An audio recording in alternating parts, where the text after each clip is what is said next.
Bueno, este es un asunto que nos toca, seguimos en Interalmería Televisión, en Conexión Almería, nos toca a todos muy de cerca, a mí especialmente, más que nada porque todavía estoy ya saliendo de este proceso vírico, griposo, resfriadero, final de otoño, inicio del invierno.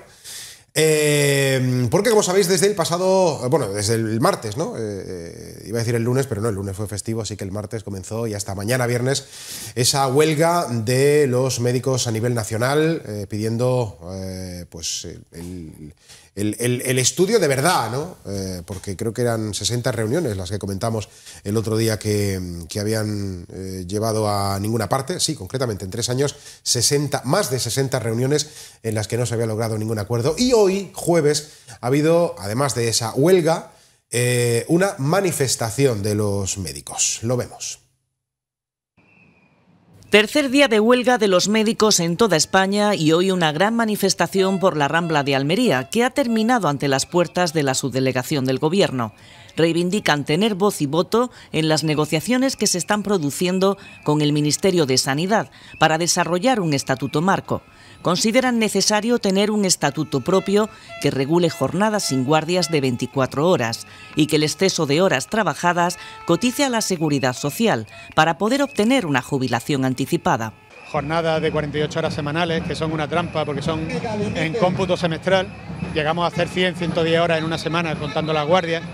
De esas 110 horas no computan para nada solamente las 35 primeras. Hacemos al año una media de 500, 600 horas que las trabajamos, las tributamos y luego, sin embargo, ni nos las pagan como Dios manda, porque las pagan por debajo de la hora ordinaria, ni nos valen para adelantar la jubilación. Además, reclaman que se les reconozca su categoría profesional en consonancia con los años de formación que se les exige.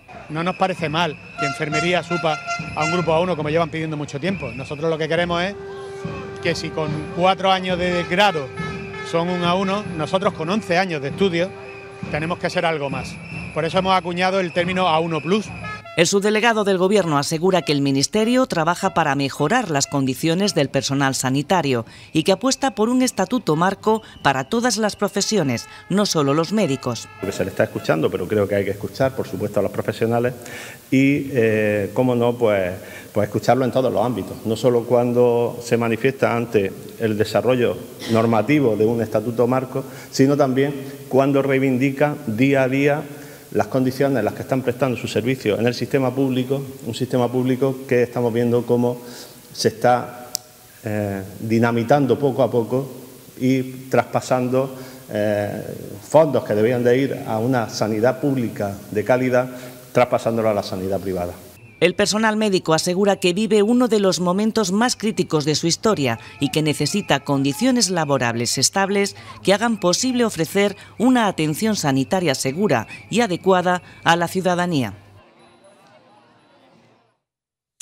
Bueno, lo primero, y por no quedarme, y tampoco quiero hacer más hincapié en ello, de las manifestaciones de José María Martín, evidentemente hay que escuchar a los médicos, pero ese guiño permanente a buscar la mirada al otro lado me parece que está completamente fuera de lugar. Entendemos que es el juego político, pero es un juego político que realmente nos aburre. O sea, no sé si os dais cuenta, toda la clase política, que nos aburrís, que no nos gusta, que nos parece lamentable cuando un lado le echa las cosas al otro y el otro le echa las cosas al uno simplemente como elemento de defensa, que es mucho más próximo al ciudadano defender con los argumentos del problema que se está sobre el que se está funcionando, el que tienes entre manos, sin tener que argumentar cosas del contrario. Cuando llega el contrario, que se limpie también su terreno. Si una cosa no quita la otra. No hay que recordar permanentemente, porque lo único que está haciendo es devaluar realmente la función pública. O sea, por eso a José María Martín, que además le tengo bastante aprecio, y a cualquier político igual. O sea, es que en realidad me da igual que sea de un lado, de otro, que sea de arriba, que sea de abajo, que sea de izquierda, de derecha, del centro, da igual. Defender el argumento que tengáis que defender. A ver, igual me estoy poniendo en un tono de pontificador que no corresponde, bueno, igual por lo de la hermandad anterior, que ni me gusta ni tampoco igual creo que, no sé. Pero, de verdad, o sea, defender o argumentar el problema solo con el problema, no echándole a los demás, porque no es eso de lo que estamos hablando. Que hoy están los médicos en huelga y están en la calle y no hay servicio de urgencias decente. Voy a contar una cosa que igual no es muy recomendable. Yo ayer no pude hacer el programa y el viernes acabé aquí en esta mesa con 38 de fiebre. Podía haber ido a urgencias. Y como yo, podía haber ido pues cientos o miles de personas más. Lo único que hubiera hecho, porque en realidad todos tenemos cierta mínima conciencia de cómo se puede curar un resfriado, que es simplemente con el reloj. Tiempo. Ya está. Salvo que tengas una patología grave, un problema importante, que evidentemente, pero en condiciones normales, y aunque te sientas mal, tienes que evaluar lo que es mal a lo que es grave, ¿vale? En este caso, en mi caso particular, ya digo, no me quiero poner como ejemplo para nada, pero no era grave. De hecho, no lo es. Solamente es malo. Pues no quise ir a urgencias porque primero iba no es que una persona colapse urgencias, pero era innecesario todo el protocolo de urgencias para un resfriado, para que me den un paracetamol, o para que me digan que me hidrate, o para que me tome un mucolítico, o en fin, lo que corresponda, que sude la fiebre. Pues no lo hice. Y aquí es donde viene mi pequeño pecado. Al final, como todos conocemos a alguien, pues yo llamé a un amigo médico y le dije, mira, y además se lo dije así textualmente, no quiero ir a urgencias porque no me parece que sea necesario ir a urgencias. Le conté mi problema, que es como si lo tuviera delante al médico que me está viendo, y como ya nos conocemos, pues me dijo, mira, pues sigue esta pauta, que es lo que acabo de decir, simplemente paracetamol, hidratarte, cama, ya está, así que son 4 cosas y nada más. Entonces, ese es el problema, que las urgencias pueden estar colapsadas, que los médicos están en huelga y no van a trabajar hasta el sábado, pero es fin de semana, con lo cual hasta el lunes, y ese es el único problema. Todo ello es por la refriega permanente política, que es que, de verdad, con todo el cariño, José María, a José María y a quien corresponda, y desde el otro lado al subdelegado o al delegado de salud, por buscar los dos bandos, a Juan de la Cruz cuando le corresponde, igual. Que nos aburrís con eso, de verdad que nos aburrís. Que nos aburrís. Ya está, ya me callo. Roberto, Blas, Rafa. Pues mira, de entrada, en el tema de la huelga de los médicos, yo secundar todo lo que dicen por la cuenta que me trae. A ver, que como usuario que soy de la sanidad, pues, ¿qué voy a contar? Lo único que ciertamente yo creo que hay que ser muy cautelosos, los colectivos sobre todo que se dedican a temas tan sensibles como la seguridad que antes hemos tratado y ahora la salud que estamos tratando ahora, a la hora de emprender huelga, hombre, pues tienen que tener también un poquito en cuenta que hay una estacionalidad en determinadas enfermedades, que de pronto, oye, utilizar esa estacionalidad para intentar presionar a estos políticos, los que tú antes decías, Juan Antonio, que están enfrentados. Por favor, seguid presionando, seguid luchando por vuestros derechos, que por supuesto que sí, que os paguen las horas, que os califiquen en A1+, que lo que vosotros queráis, pero que si hay gripe generalizada y estamos casi rozando la pandemia, pues que en otro momento a lo mejor tampoco viene mal. Claro, pero al final es verdad que es la manera que tienen de hacer fuerza, ¿no? Yo me pongo un poco ahí en su lugar y es una pena, porque es un poco unir lo que decía Manzano también, ¿no? Que si podemos sentarnos y hablar y debatir sobre un tema, pues lo debatimos e intentamos sacar las mejores conclusiones. No me dejo guiar o bien por unas ideas políticas o bien por no, es que tu posición es la de médico y la mía es la de gestor, ¿no? Sino que seamos capaces de, sin tener que meter esa presión de hacer una huelga, de intentar llegar a un acuerdo. Y una de las cosas que reclaman los médicos, que no sé hasta qué punto es así, ¿no? Pero que ellos reclaman estar presentes, ¿no? En esas negociaciones, yo creo que es básico, ¿no? Al final, yo siempre recuerdo una frase en este caso también de las personas con discapacidad, ¿no? Que una vez nos pusimos ahí a organizarles la vida y de repente ellos levantaron la voz y dijeron aquello de nada sobre nosotras sin nosotras, ¿no? Que creo que eso debe marcar la negociación de cualquier sector. Es decir, tenemos que escuchar a las personas que realmente son los que están día a día y son los que, entiendo que los que saben del tema. Sí, sí. Yo cuando me enteré de que esta semana había huelga dije, Bueno, voy a ver, ¿por qué están los médicos en esta ocasión de huelga? Porque no tenía ni idea, no tenía conocimiento. Bueno, cuando hay que votar, no tienes que tener que leer el programa electoral para ver si estás de acuerdo con la ideología o con lo que ese partido propugna, ¿no? Y la verdad es que yo vi cosas que a mí se me escapan y que están fuera de cualquier razonamiento. Los médicos en la actualidad están echando 37 horas y media, las mínimas, ¿no? Y que le toca a toda criatura en España por ley, pero aparte están obligados a hacer guardias de 24 horas que se suman a sus 37 horas semanales. Es decir, y eso puede pasar incluso 2 o 3 veces a la semana. Es decir, un médico puede hacer sus 37 horas, las que me corresponden a mí, y luego una guardia de 24 horas y a los 2 o 3 días otra guardia de 24 horas. ¿Qué pasa? Que a ellos se les ha metido dentro de un convenio que va a regular a todo el personal sanitario.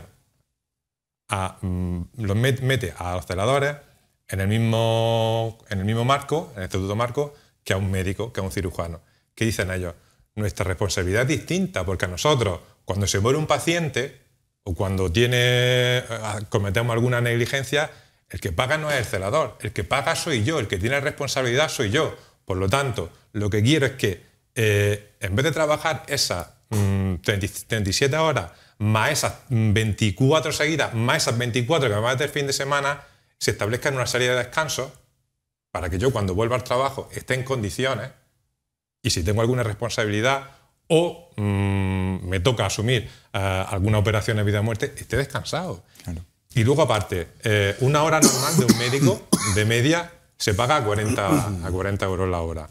Pues las guardias obligatorias, que es que no son extras, son obligatorias, y además se las van a hacer más obligatorias todavía, las están cobrando a 10 euros. O sea, están cobrando una cuarta parte de lo que cobran normalmente en su salario. O sea, hay cosas que dices, es que si te pones a pensar, de aquí radica parte del problema que tenemos en la sanidad. O sea, tenemos una sanidad universal y que es envidia de todo el mundo, pero que se está corrompiendo por dentro. ¿Por qué? Porque nos estamos quedando en sueldos, en condiciones, en lo que tú has dicho, Juan Antonio. Estoy completamente de acuerdo contigo en que la batalla política no toca. ¿Por qué? Porque faltan médicos, y si faltan médicos en un hospital público, por pantalones en muchas ocasiones hay que derivar a un hospital privado porque no te pueden atender en Torre Cárdenas, porque están saturadas las especialidades, te tienen que atender en otro sitio, aunque tú tengas que gastarte más dinero.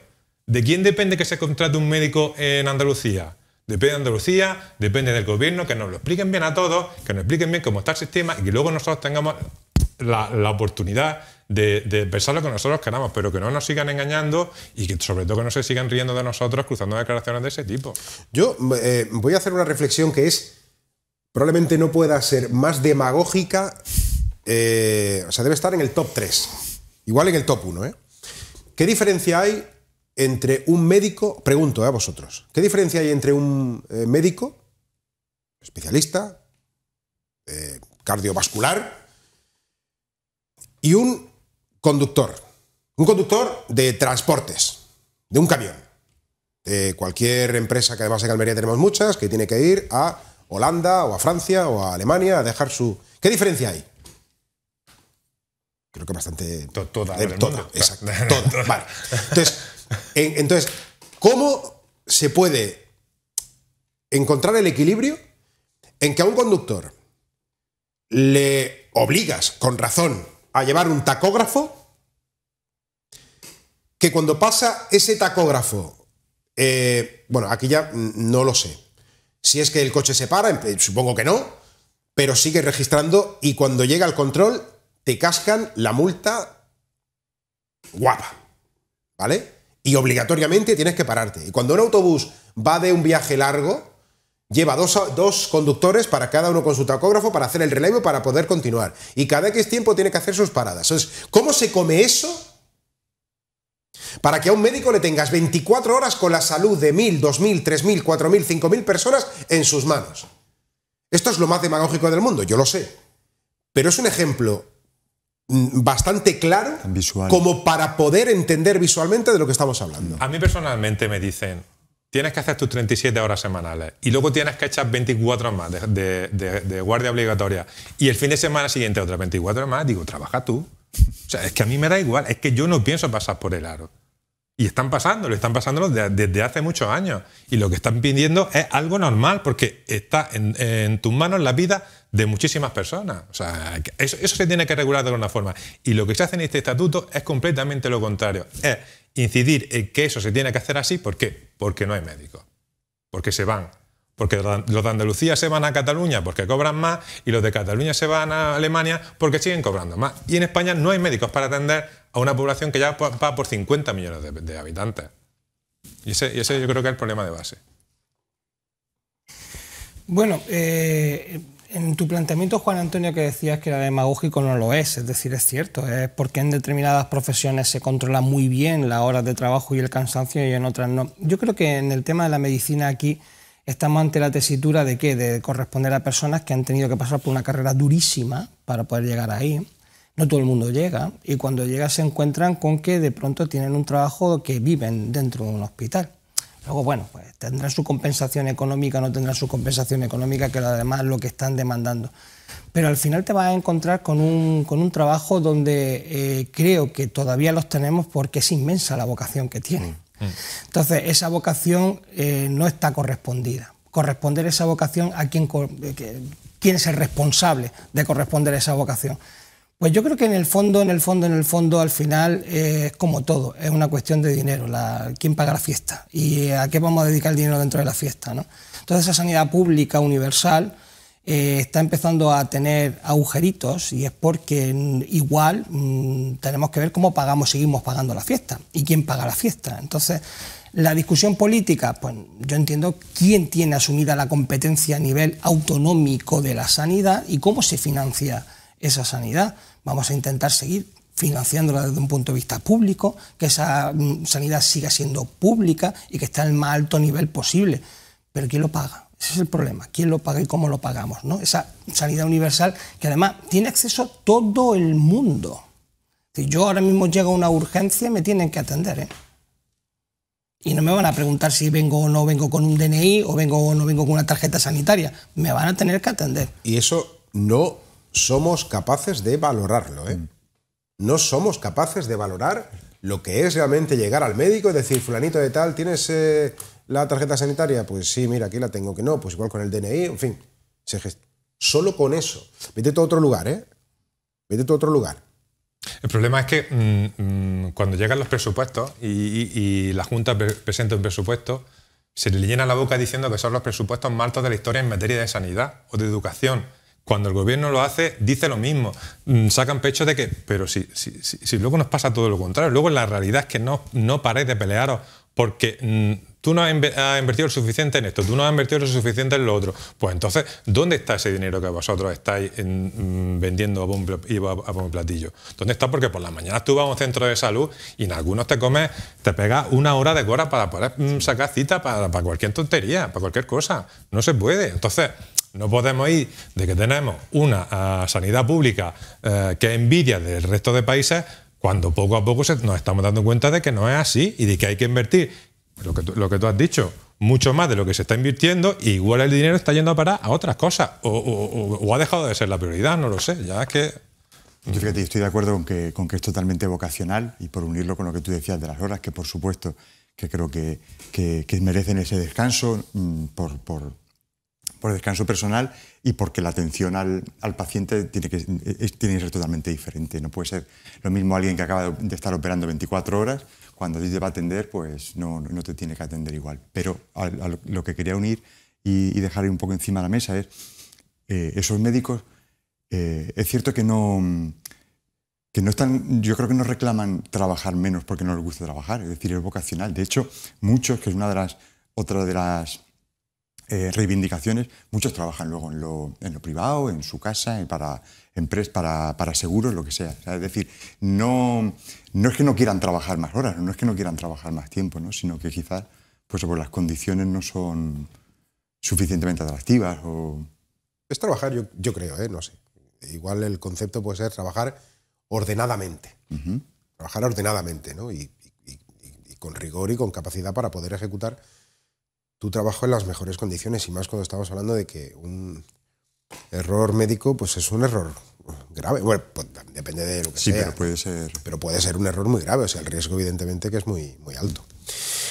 No sé si quería rematar con alguna cuestión. No, nada. Estaba pensando precisamente ahora, hablando de lo que decía Roberto hace un momentito sobre el tema de la vocación y lo que se cobra y lo que no se cobra. También es cierto que me planteaba que no en todos sitios se trabaja exactamente igual. Es decir, yo soy del Poniente, vivo en Roqueta y sé que tenemos 110.000 habitantes y sé también los servicios sanitarios que tenemos para 110.000 habitantes, que no son 110.000, que seguramente serán muchísimos más, a los que también se van a atender, ¿no? Pero estoy pensando precisamente en otros lugares, en esa España vaciada, en esa España donde te vas a encontrar que precisamente hay un médico que no sé cuántas horas trabajará, que trabajará a lo mejor muchísimas para precisamente atender muchísima menos gente, que no lo sé, pero estaba pensando precisamente en la carga de trabajo real que puede tener cada médico en función de dónde le toca trabajar y cómo tiene que trabajar.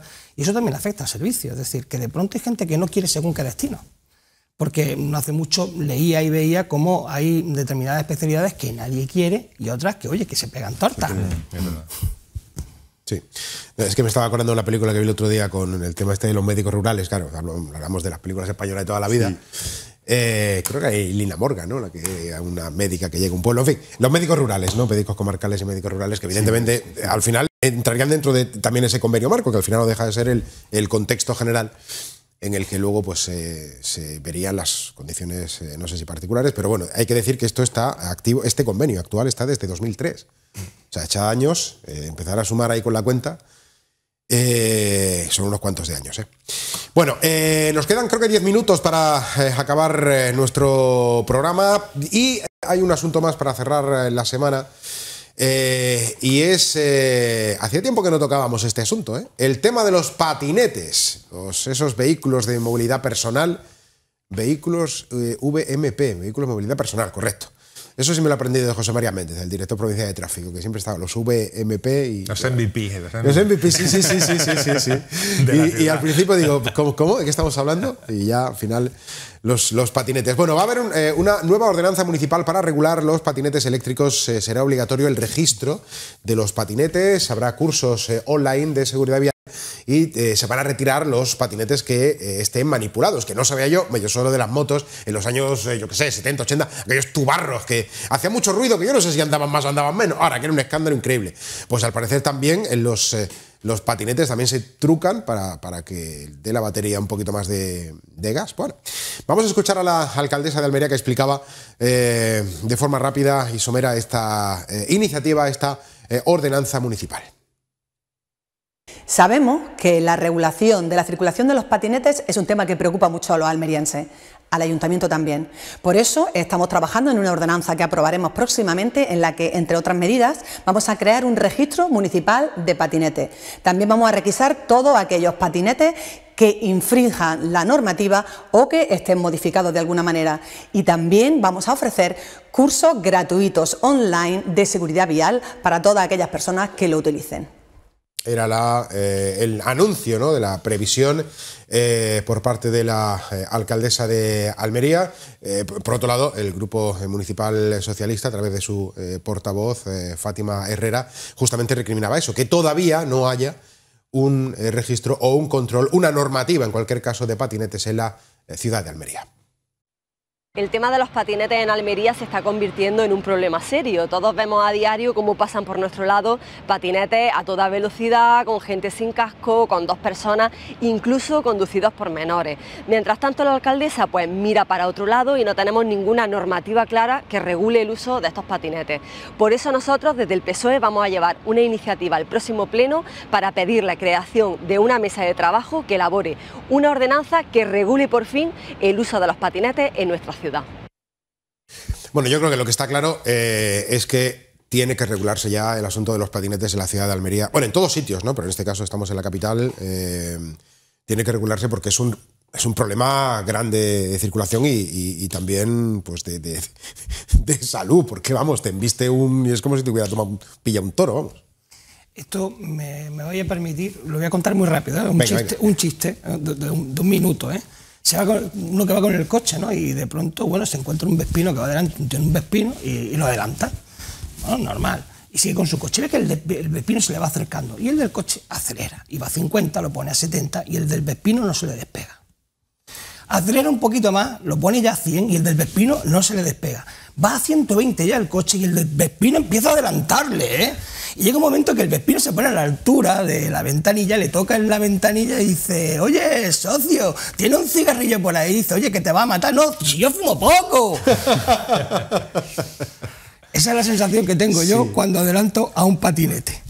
Se supone que son 25 kilómetros por hora lo que está limitado. Y el otro día, a 70 kilómetros por hora, yo decía, no puede ser en una carretera que son 70 kilómetros por hora el máximo. Primero por donde iba, por una carretera que no debería, a mi entender, circular por esa carretera. Pero es que luego yo iba a 70, que era el máximo, iba más rápido que yo. Sí, no, o sea, que no respetó ni el límite de seguridad de la carretera, ni el límite, ¿no? Nada, no, pero vamos, pero a ver, que hay cosas en la ciudad que hemos visto todo, o sea, direcciones prohibidas, contramano, giros donde sea, las luces de los semáforos no funcionan para los usuarios de los patinetes, acera, carril bici y asfalto es todo uno, o sea, no sé, todo un revolutum. Hay una normativa estatal, el tema está en que, pon tú aquí en Almería a aplicar cuántos policías locales harán falta en Almería para que de verdad se haga frente a eso, porque es que Almería no es como las otras ciudades, ¿eh? En Almería yo creo que la implantación de los patinetes ha superado en creces, yo no sé si es por la forma de ser de Almería, por ser llana, porque... Es una ciudad muy propicia, yo creo. Yo creo que sí, es pequeña también, se puede llegar de un sitio a otro en patinete fácilmente, pero los patinetes en Almería, creo que hay por ahí un estudio de Mafre que dice que hay 7.000 patinetes solo en la capital. 7.000 patinetes, más los que tiene que tener la policía local en sus dependencias de los que habrá confiscado. Y es lo que tú decías, a muchos más kilómetros por hora de los que se supone que tiene que un patinete, que son 25 y luego una regulación para que lleven un casco, que es que de cada 10 patinetes que me cruzo, llevarán casco uno o ninguno. Eso sí tiene que ser por normativa. Claro, porque a las bicicletas sí que se le llegó a aplicar que se llevara casco y la mayoría de los ciclistas, por no decir la mayoría, que bueno, también tienen sus cosas, llevan su casco. Y luego la edad, que chavales de 12 o 13 años sin tener ni idea, desconocimiento total de las normas de circulación, estén conduciendo patinetes. Porque claro, lo que tú has dicho, es que cuando interesa, van por la carretera, que no, se meten en el arce, le interesa luego pillar el carril bici y lo cogen, que en la Almería sí está permitido ir por carril bici, pero máximo de 10 kilómetros por hora. Y lo encuentra a 15, 20, 30, 40 kilómetros por hora. Entonces sí que hace falta ya una normativa, porque es que son muchísimos patinetes los que hay en Almería día a día. Yo voy andando a trabajar todos los días, voy y vengo, y en una semana yo puedo ver perfectamente 3 o 4 accidentes de patinetes. Yo estuve a punto de ser atropellado por un patinete. Además, enfrente de la avenida Federico García Lorca, saliendo de la radio, saliendo de Onda Cero. Y mira, además es un poco esa información que se suele dar de la DGT, de los coches me refiero, ¿no? De la distancia que necesitas cuando vas a tal velocidad, del tiempo que necesitas desde que tú frenas hasta que el coche se detiene, etcétera, etcétera. Bueno, esa relación de espacio-tiempo es lo que yo vi, claro. O sea, a mí me dio tiempo a retirarme, pero a la chica que iba, el costalazo se lo dio, o sea, se cayó. La distancia era, no sé, 20 metros, 30 metros, no sé, había una distancia realmente prudencial. Bueno, pues venía con, no sé cómo venía, con el mando, con el botón o con lo que sea, todo lo que daba, no pudo pararse. O sea, no le dio tiempo a pararse a mi altura, entre que se mueve un poquito y tal, pues al final perdió el equilibrio y cayó al suelo, ¿no? Entonces pasó por mi lado, no pasó nada, la chica sí se dio un rasponcito, pero bueno, afortunadamente no iba la pobre en pantalón corto ni nada, que por lo menos le protegió algo, pero es locura. Con el tema del casco, importante el casco, sí, pero también hacerte ver, o sea, el chaleco, y además en esos tramos ahí, ya no cuando sea oscuro, cuando haya sol, sino en los cambios, eso es un problema muy importante y la gente no es plenamente consciente. O ir dos en un monopatín de estos, en un patinete, ¿no? Es una cuestión de seguridad. Es verdad que cuando eres joven el peligro no lo conoces, no es una cosa que vaya contigo, crees que no te pasa nada, eres inmune, eres Iron Man. Sí, pero el resto sí, igual no son conscientes. Creo que hablamos que hay que poner una norma para que todo el mundo sepa lo que se puede y lo que no se puede hacer. Yo no creo que obligando a tener un seguro, obligando a registrarlo, se conduzca mejor o peor, es decir, el que eso no te va a dar, pero sí unas normas de decir, bueno, pues se puede ir por la acera, no se puede ir por la carretera, solo puede ir una persona, es decir, dejar muy claro qué cosas se pueden. Tú decías por la carretera, o sea, por la ciudad, pero bueno, Blas lo sabe bien también, por la zona de Roquetas, del Poniente, yo trabajo por El Ejido, por San Agustín. O sea, es una auténtica locura. Por las mañanas, yo todas las mañanas voy al Instituto Sabinar, que esa es mi rutina, dejar a mi pequeño. Y no te pueden imaginar, primero por los chavales que van en propio patinete eléctrico al instituto, y luego casi todos los trabajadores de invernaderos de la zona, claro, que van también. Pero si no me equivoco. Estamos fuera de tiempo, Rafa, así que termina rápido. No, digo que por vías interurbanas creo que no se puede llevar patinete, ¿no? No debería. Bueno, pues Blas, Rafa, Roberto, gracias por acompañarnos esta noche aquí. Lo tenemos que dejar. Nos vamos a ir con el elfo de la Navidad, con el Papá Noel, que mañana no, la semana que viene va a estar con nosotros. No sé dónde lo vamos a poner, igual lo ponemos cada día en un sitio, pero hoy va a despedir aquí conmigo, Jesús, para que se vea bien, hoy estamos 5 en la mesa. Que tengáis un buen final de jueves, que tengáis una buena semana, y el próximo martes nos volvemos a ver aquí en Conexión Almería, en Interalmería Televisión. Adiós. Adiós.